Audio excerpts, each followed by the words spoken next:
বিরতির পর আবারও সংবাদে স্বাগত। ভারতের বিমানবন্দরের চুক্তির বাতিলের আইনের পথে তুরস্কের সংস্থা সেলেবি। নোটিশ ছাড়াই চুক্তি বাতিল, নয়াদিল্লির অভিযোগ তুলে দিল্লি হাইকোর্টে মামলা দায়ের। যদি চুক্তি বাতিল হলে হারাবে ৩,৭৯১ জন কর্মী, তাদের চাকরি, প্রভাব পড়বে বিনিয়োগকারীদের উপর, দাবি কিন্তু সেলেবির। এবং এই ভারত পাকিস্তান যুদ্ধের পর একের পর এক কিন্তু উৎকণ্ঠা তৈরি হয়েছে দেশের অভ্যন্তরে বিভিন্ন পেশায় যুক্ত সাধারণ মানুষের।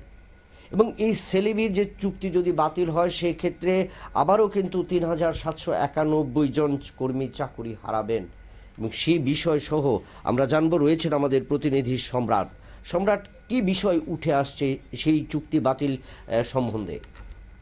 দেখো, সেলেবি এভিয়েশন ইন্ডিয়া এটি একটি বিমানবন্দরে বিভিন্ন রকম যে লজিস্টিক পরিষেবা থাকে, মূলত জিনিসপত্র ওঠানামানো থেকে শুরু করে যাবতীয় যে সহায়তার পরিষেবা থাকে, সেই পরিষেবা দিয়ে থাকে। ভারতবর্ষের 9টি বিমানবন্দরে এই সংস্থা পরিষেবা দিত। তুরস্কের এই সংস্থা গত বৃহস্পতিবার ভারত পাকিস্তান সংঘর্ষে যে পরিস্থিতি সৃষ্টি হয়েছে এবং এই সেক্ষেত্রে তুরস্কের বিরুদ্ধে অভিযোগ উঠেছে যে তুরস্ক ভারতকে বিভিন্ন রকম ভাবে ড্রোন, অস্ত্রশস্ত্র সহ এমনকি সেনা জওয়ানদের দিয়েও সাহায্য করেছে। এই অভিযোগে কিন্তু তুরস্কের সঙ্গে সমস্ত সম্পর্ক ছিন্ন করতে চলছে ভারত, এবং এই যে উদ্যোগ তাতে কিন্তু এই সেলেবি এভিয়েশনের উপরও কোপ এসেছে। সেলেবি এভিয়েশনের ইতিমধ্যে তার যে ছাড়পত্র, ব্যবসার ছাড়পত্র, নিরাপত্তার খাতির দেখে বাতিল করেছে ভারত সরকার।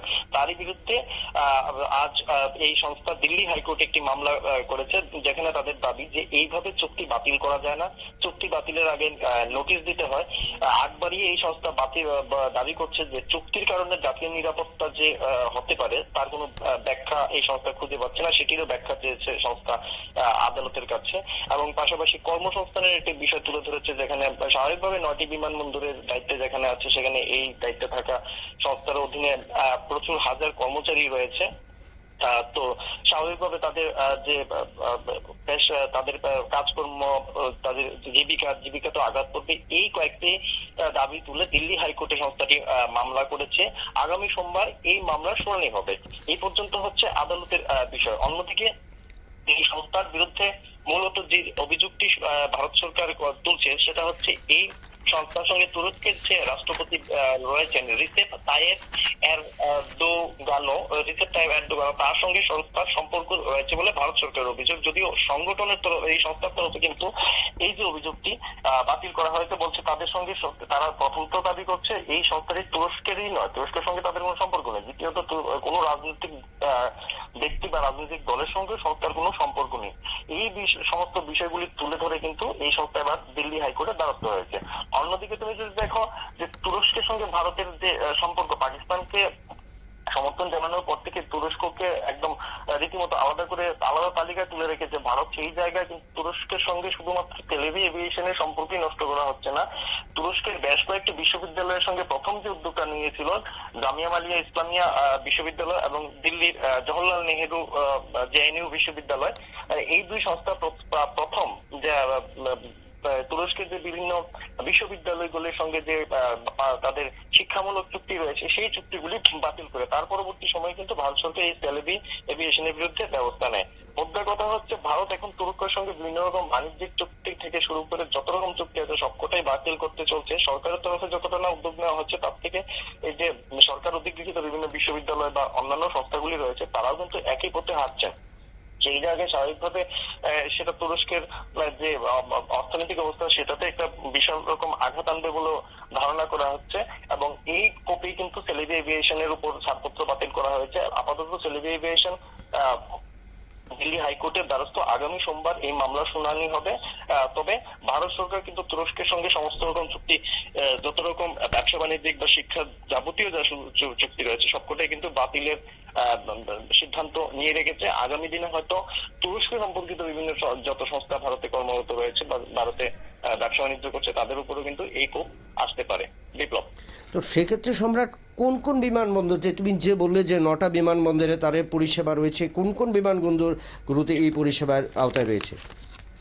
বিপ্লব, এই ক্ষেত্রে কিন্তু 9টি বিমানবন্দরের মধ্যে কিন্তু গুরুত্বপূর্ণ ভারতের 3টি বিমানবন্দর রয়েছে। সেখানে দিল্লি বিমানবন্দর, মুম্বাই বিমানবন্দর এবং কলকাতা বিমানবন্দরের মতো 3টি গুরুত্বপূর্ণ বিমান রয়েছে। তাছাড়াও আর দেশের আরো 6টি বিমানবন্দর এই তাদের অধীনে রয়েছে, যেখানে তারা মূলত লজিস্টিক সাপ্লাই দিয়ে তারা পরিষেবা দিয়ে থাকে। যাত্রী উঠানামা থেকে শুরু করে মালপত্র উঠানামানো থেকে শুরু করে যাবতীয় কাজ যে রয়েছে সেগুলি তারা করে থাকে। সম্প্রতি আমরা দেখেছি ভারতবর্ষের বেশ কয়েকটি বিমানবন্দর কিন্তু আরো বেসরকারি সংস্থার হাতে তুলে দেওয়া হয়েছে, আদানি গ্রুপের কাছে তুলে দেওয়া হয়েছে, যেখানে বিমানবন্দর পরিচালনার দায়িত্ব আদানি গ্রুপ করবেন। তো একই রকম ভাবে কিন্তু এই সংস্থার হাতে 9টি বিমানবন্দর রয়েছে, বেশ কয়েকটি গুরুত্বপূর্ণ বিমানবন্দর, এবং সেই ক্ষেত্রে কিন্তু জাতীয় নিরাপত্তার প্রশ্ন তুলেছে কেন্দ্র সরকার, যেখানে কেন্দ্র সরকার আপাতত তুরস্ক সম্পর্কিত কোন সংস্থার উপরে কিন্তু বিশ্বাসই করতে রাজি না। তাছাড়া বিমানবন্দরের মধ্যে একটি গুরুত্বপূর্ণ জায়গা, যেখানে ভারতবর্ষে বিমান অপহরণ করার মতো ঘটনা আমরা দেখেছি। পাকিস্তান মদতপুষ্ট বিভিন্ন যে জঙ্গি সংগঠনগুলি রয়েছে, লস্করে তৈবা থেকে শুরু করে কান্দাহারের ঘটনা খুবই গুরুত্বপূর্ণ, বিশ্বের ইতিহাসে একটি গুরুত্বপূর্ণ বিমান অপহরণের ঘটনা। এই ধরনের ঘটনাগুলি দেখেছে। স্বাভাবিকভাবে এই পরিস্থিতিতে, এত স্পর্শকাতর পরিস্থিতিতে ভারত সরকার কিন্তু কোন রকম ঝুঁকি নিতে রাজি না। তাই সেলিব্রিটি এভিয়েশনের যে ছাড়পত্র, ব্যবসার ছাড়পত্র, তা বাতিল করা হয়েছে। বিপ্লব, তো সেই ক্ষেত্রে আমরা যদি দেখি যে 791 জন কর্মী সেখানে ছাঁটাই হতে পারে, এবং সেই ক্ষেত্রে আগামী দিনে আমাদের যে মাল পরিবহনের ক্ষেত্রে এবং অন্য কোনো চুক্তি যদি কোম্পানি সেখানে তুরস্কের পরিবর্তে অন্য কোনো কোম্পানি সেখানে যুক্ত হয়, সেখানেও তো তাহলে আরো তাদের মাল পরিবহনের ক্ষেত্রে অতিরিক্ত টাকা বহন করতে হবে। সেই বিষয়টা তো উঠে আসছে। তো সেই বিষয়ে কি কোনো পথ বা নতুন ভাবে কোনো পথ বেরোনোর কোনো চেষ্টা হয়েছে কি? সেক্ষেত্রে আমরা কিন্তু বিগত দিনে যে ভারতের বেশ কয়েকটি বিমানবন্দর যখন আদানি সংস্থার হাতে তুলে দেওয়া হয়েছিল, তখন আমরা দেখেছি, দেখো, বিমানবন্দর পরিষেবায় কিন্তু সেরকম কোনো পার্থক্য আসবে বলে মনে হয় না। বিগত দিনেও কিন্তু এটা দেখা গেছে, কারণ যে সংস্থার ছাড়পত্র বাতিল হলো, বিমানবন্দরের পরিষেবা তো আর বন্ধ থাকবে না, বিমানবন্দরের পরিষেবা নিশ্চয়ই চলতে থাকবে।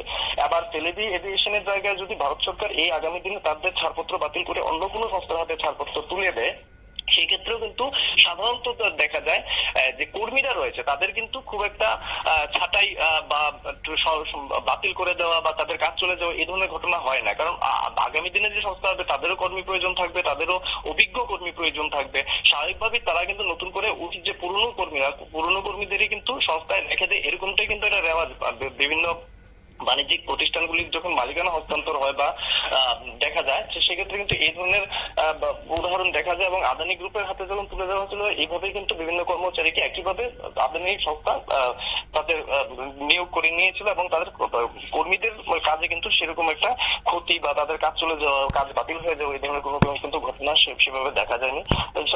যারা কর্মসংস্থানের যে বিষয়টি সেলেবি এভিয়েশনের উপরে তুলে ধরা হচ্ছে, মূলত কর্মীদের মধ্যে একটা বিক্ষোভ তৈরি করে তাদের একত্রিত করে যে একটা শক্তি প্রদর্শনের একটা উদ্যোগ নেওয়া হয়েছে, সেটি হয়তো ভুল হবে। কর্মীদের চাকরি দেওয়ার সম্ভাবনা যেভাবে তুলে ধরা হচ্ছে যে সমস্ত 3,000 লোকের 3,000 বা 4,000 লোকের চাকরি চলে যাবে, সেই বিষয়টি ততটা কিন্তু বাস্তব না। সাধারণত এই ধরনের সংস্থার পরিবর্তন, দায়িত্ব চলে যাওয়ার পর কর্মীদের কাজের খুব একটা সাময়িক একটা বাধা হয়তো আসে, কিন্তু তাতে গোটা চাকরি চলে যায় এরকমটা না। কারণ নতুন করে কিন্তু কোন সংস্থায় যখন যেই সংস্থায় দায়িত্ব পাবে, নতুন করে কিন্তু 4,000 কর্মী জোগাড় করা তাদের পক্ষে সম্ভব না।